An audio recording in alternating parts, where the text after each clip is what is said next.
Assalamualaikum warahmatullahi wabarakatuh. Perkenalkan, nama saya Siti Suciati Nur Hasanah.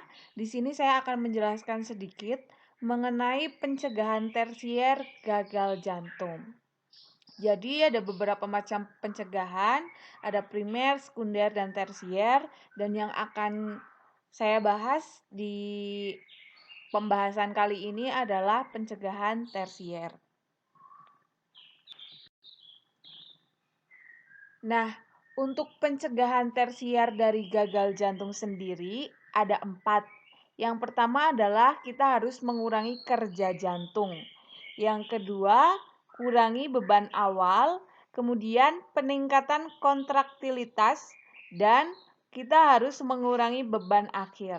Jadi yang perlu pasien dengan gagal jantung lakukan ketika sudah terjadi gagal jantung tersebut, yang bisa dilakukan adalah mengurangi kerja jantung, mengurangi beban awal, meningkatkan kontraktilitas, dan mengurangi beban akhir. Ini adalah beberapa hal atau kegiatan yang harus dilakukan oleh pasien gagal jantung yang sudah terkena penyakit gagal jantung tersebut. Kita masuk pada pembahasan yang pertama. Yang pertama adalah kurangi kerja jantung. Jadi pada pasien gagal jantung tersebut, dia harus mengurangi kerja jantung. Pembatasan aktivitas fisik yang ketat adalah tindakan awal yang sederhana namun efektif dalam penanganan gagal jantung. Penanganan ini tidak boleh memaksakan larangan guna menghindari kelemahan otot-otot, otot-otot rangka, sebab hal ini dapat mengakibatkan intoleransi terhadap latihan fisik. Jadi, untuk pasien dengan gagal jantung, apalagi sudah parah, dia ditekankan untuk pembatasan aktivitas fisik.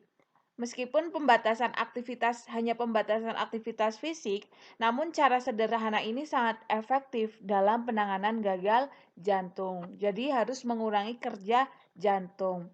Dan biasanya pada pasien-pasien gagal jantung ada beberapa hal yang tidak boleh dilakukan atau harus dihindari. Hal-hal tersebutlah yang harus dipatuhi. Karena jika tidak dipatuhi bisa mengakibatkan intoleransi terhadap latihan fisik. Itulah, jadi yang pertama adalah mengurangi kerja jantung. Yang kedua adalah pengurangan beban awal. Pembatasan garam dalam makanan bertujuan mengurangi beban awal dengan melalui turunnya retensi cairan.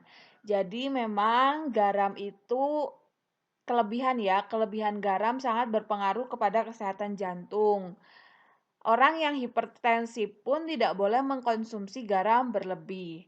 Dan ini dalam pengurangan beban awal jantung, itu bisa dilakukan dengan pembatasan garam. Karena memiliki tujuan tersendiri, yaitu mengurangi beban awal dengan melalui turunnya retensi cairan. Jika gejala-gejala menetap dengan pembatasan garam yang sedang, maka pemberian diuretik oral dibutuhkan guna mengatasi retensi natrium dan air. Regimen diuretik umumnya diberikan maksimal sebelum dilakukan pembatasan asupan natrium yang ketat. Diet yang tidak mempunyai rasa dapat menurunkan nafsu makan dan gizi yang buruk. Jadi, untuk para ahli gizi atau keluarga yang memiliki pasien atau saudara dengan gagal jantung, mungkin yang sudah parah, maka asumsi makanan maupun nutrisinya pun harus dijaga dengan betul. Komposisinya pun harus betul. Jadi, untuk konsumsi garam itu harusnya dipersedikit. Nah, tapi juga harus memiliki rasa supaya tidak mengakibatkan nafsu makan menurun dan gizi buruk. Jadi itulah yang kedua, yaitu pengurangan beban awal. Ya. Kemudian selanjutnya adalah peningkatan kontraktilitas. Obat-obat inotropik meningkatkan kekuatan kontraktilitas miokardium. Dua golongan obat inotropik yang dapat dipakai adalah glikosida digitalis dan obat non-glikosida. Obat-obat inotropik juga memulihkan fungsi ventrikel melalui pergeseran seluruh kurva fungsi ventrikel kiri ke atas dan ke kiri, sehingga curah jantung lebih besar pada volume dan tekanan akhir diastolik tertentu. Peningkatan aliran ke depan mengakibatkan penurunan dalam volume ventrikel residu. Dengan menurunnya EFD, tingkat optimal pada kurva fungsi ventrikel akan dicapai, yang mana gejala-gejala mereda dan curah jantung dipertahankan. Jadi ada beberapa fungsi dari obat-obatan inotropik ini. Pasien gagal jantung atau pasien kritis biasanya ketergantungan dengan obat. Obatnya tidak lagi untuk menyembuhkan penyakit tersebut, tapi obatnya bisa untuk meredakan gejalanya atau meninggalkan gejalanya. Itulah dari pencegahan tersier itu tersendiri. Jadi, biasanya pasien gagal jantung itu juga ditekankan untuk meminum obat-obatan inotropik karena fungsi jantung mereka kan sudah melemah. Jadi ada beberapa obat yang harus menopangnya agar bisa meminimalisir gejala-gejala yang terjadi pada pasien gagal jantung yang sudah parah ya. Selanjutnya adalah pengurangan beban akhir. Yang pertama ada pengurangan beban awal, di sini juga ada pengurangan beban akhir. Vasodilator arteri mengurangi tahanan terhadap ejeksi ventrikel. Akibatnya ejeksi ventrikel dapat lebih mudah. Ini adalah vasodilator ya, vasodilation. Arteri mengurangi tahanan terhadap ejeksi ventrikel. Akibatnya, ejeksi ventrikel dapat lebih mudah dan lebih sempurna. Dengan kata lain, beban jantung berkurang dan curah jantung meningkat. Dengan penanganan yang optimal, tekanan arteri biasanya tidak turun secara bermakna karena peningkatan curah jantung menghilangkan kemungkinan penurunan tekanan yang biasanya timbul jika pasien hanya diberikan vasodilator saja.